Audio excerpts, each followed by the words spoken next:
Baik, bismillahirrahmanirrahim. Assalamualaikum warahmatullahi wabarakatuh. Alhamdulillah, kita bisa bertemu kembali dalam pertemuan kali ini. Baik, langsung saja Bapak akan melanjutkan materinya.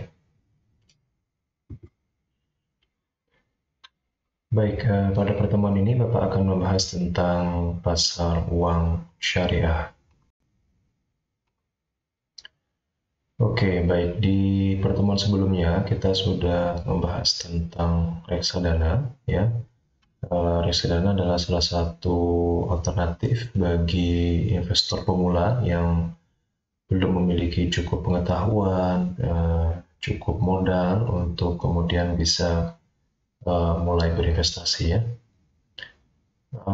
Kita juga sudah bahas tentang mekanisme perdagangannya, ya. Jadi mulai dari mengumpulkan dana dari masyarakat, yang kemudian nanti setelah dananya terkumpul akan diinvestasikan oleh manajer investasi, ya. Termasuk juga kita sudah berbicara tentang resiko daripada jenis-jenis reksadana yang ada. Jadi reksadana dibagi ke dalam 4 jenis, mulai dari reksadana pasar uang, pendapatan tetap, campuran, dan saham. Nah, pada jenis reksadana yang pertama ada reksadana pasar uang namanya.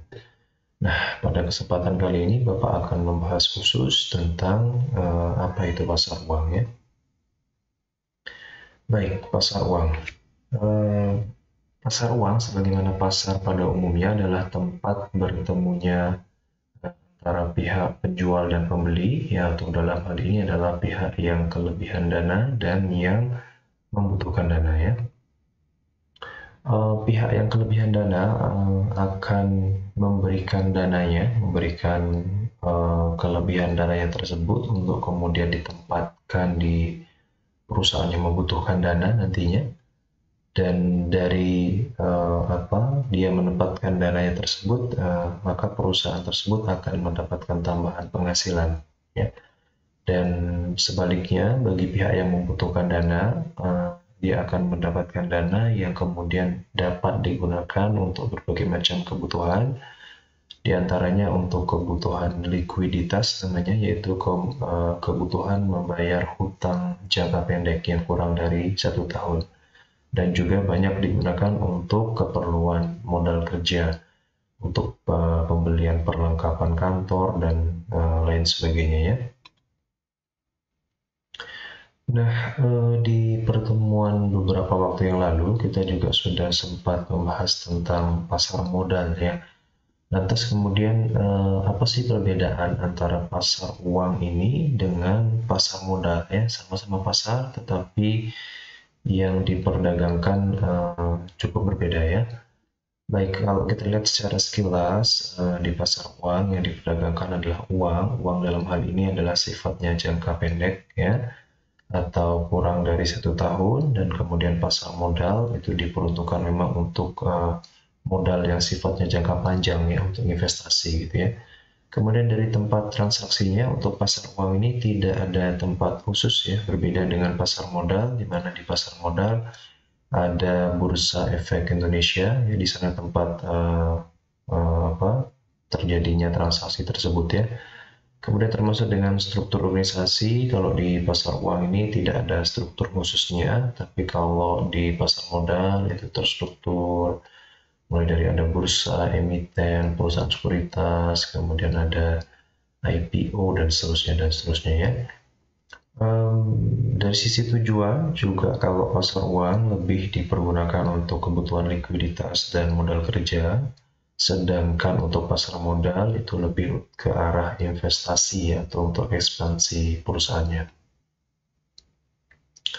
Nah, pasar uang itu sendiri memiliki fungsi, ya, di antaranya pasar uang ini bisa digunakan oleh Bank Indonesia, ya, untuk melakukan yang namanya operasi moneter syariah dalam rangka pengendalian moneter, pengendalian keuangan negara, ya. Jadi selain daripada nanti operasi moneter syariah ini bisa berfungsi untuk menjaga kecukupan likuiditas perbankan syariah, ya. Jadi perbankan syariah yang ada di Indonesia itu likuiditasnya atau kemampuan dia membayar hutang jangka pendeknya akan selalu dijaga melalui pasar uang ini dengan mekanisme operasi moneter syariah oleh Bank Indonesia ya.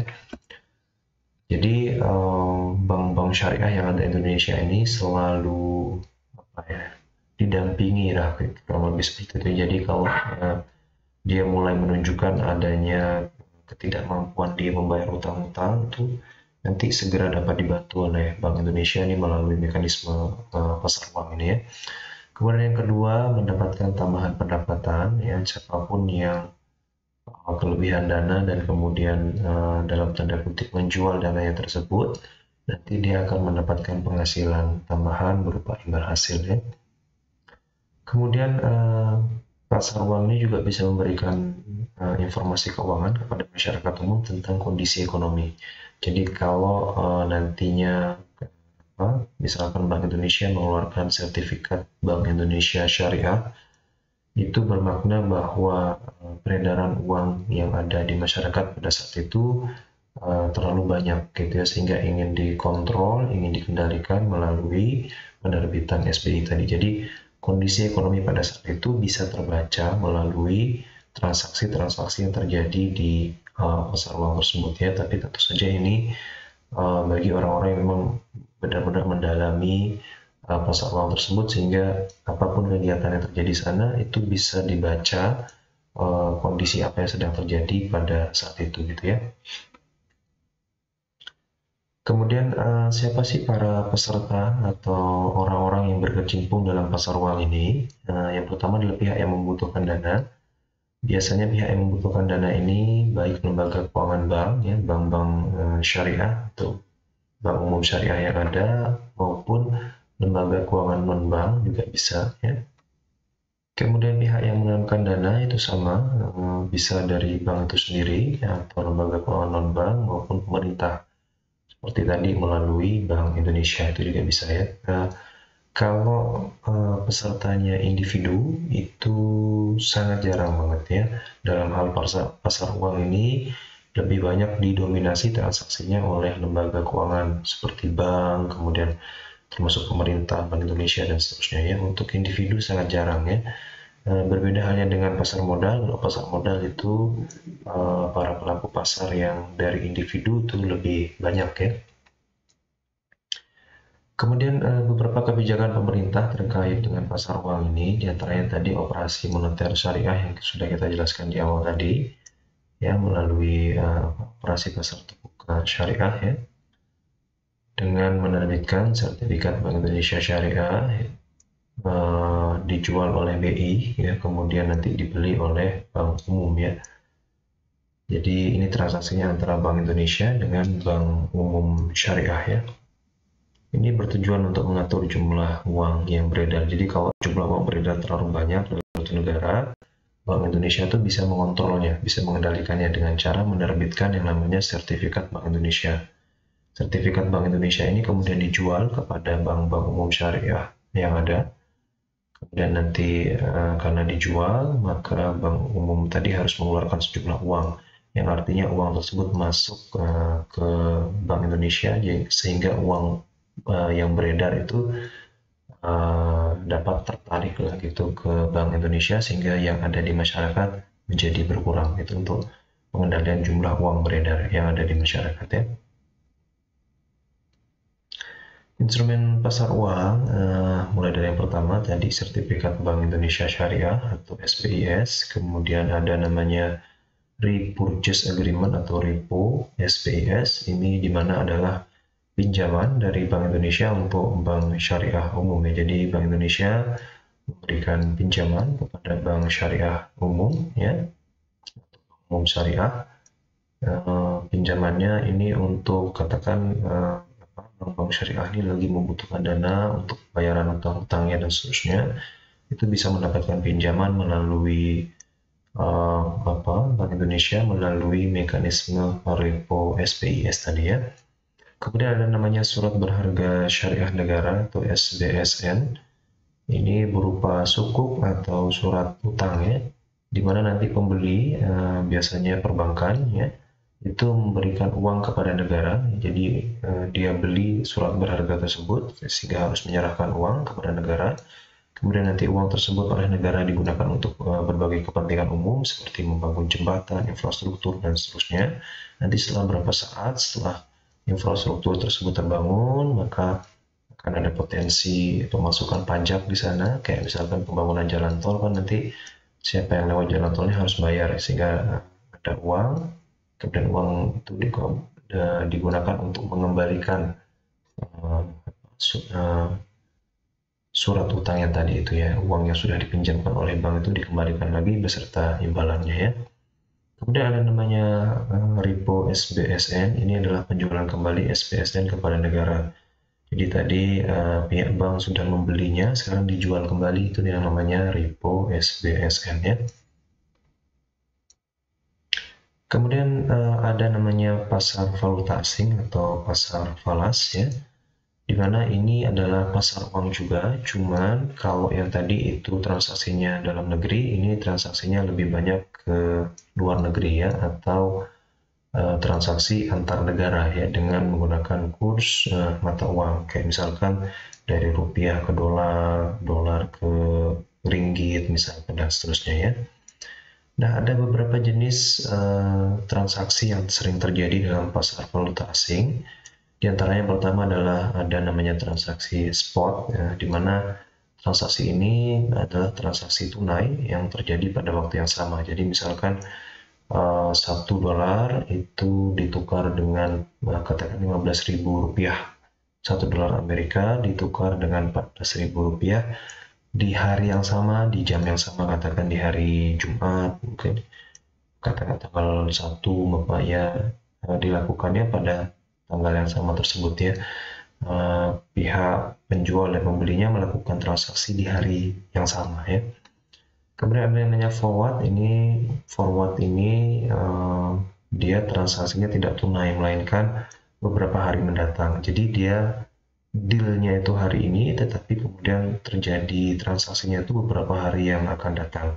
Di mana beberapa hari yang akan datang tentu kurs itu kan bisa berubah ya. Sekarang kurs 14.000, besok bisa 15.000 dan seterusnya. Jadi ada unsur spekulasi di sana ya.